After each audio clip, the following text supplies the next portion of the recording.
আপনারা কিন্তু কেউ কিন্তু আমার মতো এরকম ভুল কিন্তু কেউ কিন্তু কখনো ভুলও কিন্তু করবেন না। আপনারা যদি আমার মতো এরকম ভুল করেন তাহলে কিন্তু আপনাদেরও কিন্তু 50 থেকে 60,000 70,000 টাকার ইঞ্জিন অটোমেটিকলি শেষ হয়ে যাবে। এই যে দেখেন আমি এমন একটি ভুল করছি আমার লাইফ জগতে ভাই, আমি এরকম ভুল আমি আমার লাইফে আর কখনো করি নাই। যে দেখেন আমার সামনে মনে করেন যে প্যালেঞ্জার, মনে করেন আমি একটা এমন একটি প্যালেঞ্জার চেঞ্জ করছি। আমি শুধু জাস্ট আমি আপনাদেরকে দেখানোর সাথে বলতেছি এটা কিন্তু একটা 4 ইঞ্জিনের প্যালেঞ্জার। তো আমি আপনাদেরকে দেখাচ্ছি আমি একটা প্যালেঞ্জারের কারণে পুরো ইঞ্জিনটা শেষ করে দিয়েছি। আমার 12 করা 32 দিনের ইঞ্জিন, পুরো ইঞ্জিনটা ভাই আমার 10 থেকে 15,000 টাকার অলরেডি অনেক লস হয়ে গেছে। আমি দেখাচ্ছি, এই যে দেখেন এখানে যে ইঞ্জিনটা দেখতে পাচ্ছেন, এই ইঞ্জিনটা হচ্ছে মাত্র অনলি 32 দিন, মানে কি চলা গাড়ি, কিন্তু বয়স হচ্ছে 3 মাস। অনলি 32 দিন চলা গাড়ি, বয়স হচ্ছে মাত্র 3 মাস। দেখেন এইটার মধ্যে 3 মাসের মধ্যে আমি 60টা রেডিওয়াটার চেঞ্জ করছি শুধুমাত্র একটি প্যালেঞ্জারের ভুলের কারণে।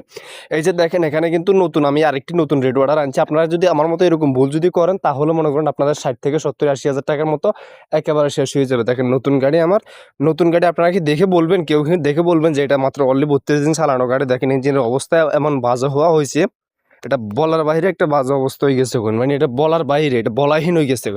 এই যে দেখেন আমি রেডিওটা চেঞ্জ করতে করতে তারপরে ইঞ্জিন অতিরিক্তভাবে ভাইব্রেশন করার কারণে দেখেন পুরো ইঞ্জিনটাই শেষ হয়ে গেছে অলরেডি। এই যে দেখেন আমার কিন্তু এখানে 10 থেকে 15,000 টাকার এখন ইঞ্জিনের মধ্যে কাজ চলে আসছে। ইঞ্জিনটা ভাই আমি বুঝতে পারি না যে ভাই এত বড় একটা সমস্যা হয়ে যাবে। যদি এরকম বুঝতাম তাহলে কিন্তু আর এরকম করতাম না। এই যে দেখেন এটা কিন্তু 10 থেকে 15 জন দক্ষ টেকনিশিয়ানে মিলে চেষ্টা করছে, কিন্তু এই রোগটা কিন্তু কেউ ধরতে পারে না। কিন্তু আমার যখন একটা ফেসবুকে ভিডিও পোস্ট করছি যে বলছি যে ভাই আমার এই সমস্যাটি আমি ঠিক করতে পারি না, তো আমার ভালোবাসার মানুষ আপনারা যারা আছেন আপনারাই আপনাদের কমেন্ট দেখে আমি কিন্তু সমস্যাটি সমাধান করছি।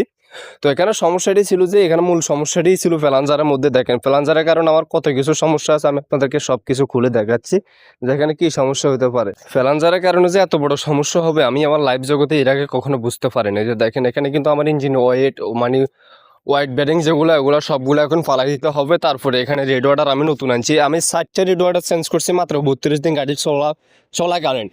আমি মানে বুঝতে পারি না, আমার গাড়িটা যখন আমি নতুন আনছি 15 দিনের মাথায় মনে করেন আমার গাড়িটা একটু হালকা তেল বেশি খেত, তো একটু তেল কমানো খাওয়ার জন্য আর কি।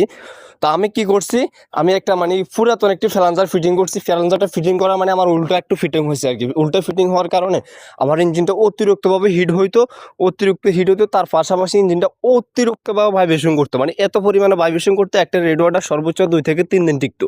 তো এই যে দেখেন আমি কিন্তু কালকে যখন আমি বলছিলাম যে ভাই আমার এই সমস্যাটি আমি টোটালি কোনো প্রকার সমস্যাটি সমাধান করতে পারতেছি না, যখন একটা পোস্ট করছি আর কি ভিডিওর জন্য, তো আমার ভালোবাসার মানুষ আপনারা যারা আছেন তারা আমাকে বলছেন যে সুজন ভাই আপনি প্যালেঞ্জারটি চেঞ্জ করে দেখতে পারেন। ভাই যখন আমি প্যালেঞ্জারটি চেঞ্জ করছি ইঞ্জিনের সাউন্ডটা হয়ে গেছে অন্যরকম, একেবারে টন টন টন টন টন টন সাউন্ড চলে আসছে। একবার ইঞ্জিন যেরকম নতুন ছিল এখন মানে নতুন সাউন্ড চলে আসছে, ইঞ্জিন একেবারে হালকা হয়ে গেছে। তো আমি কিন্তু এখানে লক্ষ্য করছি যে ইঞ্জিনে যে হোয়াইট ব্যারিং আছে, তারপরে এখানে কিন্তু বিভিন্ন প্রিমিয়াম আছে, ওগুলো কিন্তু হালকা কিন্তু মানে একটু খেয়ে গেছে আর কি। তো আমি কিন্তু এখানে 10 থেকে 15,000 টাকার মালামাল চেঞ্জ করে দিলে ইঞ্জিনটা কিন্তু আবার এরকম হয়ে যাবে। তো আপনাদের কাছে একটা অনুরোধ থাকলো আর কি, আপনারা কিন্তু আমার মতো এরকম ভুল কিন্তু কেউ কিন্তু কখনো করবেন না। এই যে দেখেন, তো আচ্ছা আপনারা অভিজ্ঞ দক্ষ টেকনিশিয়ান ভাইদের কাছে একটা প্রশ্ন রইলো, তো আমি চাচ্ছি যে এই 12 গোড়া ইঞ্জিনটাকে চেঞ্জ করে দেওয়ার জন্য।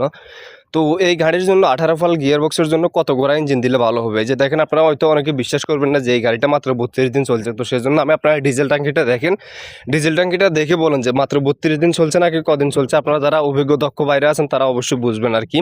তো আচ্ছা আপনারা বলেন এই গাড়িটা মানে ইঞ্জিনটা, ইঞ্জিনের এখন পর্যন্ত স্টিকার পর্যন্ত এখনও উঠে নাই, যে দেখেন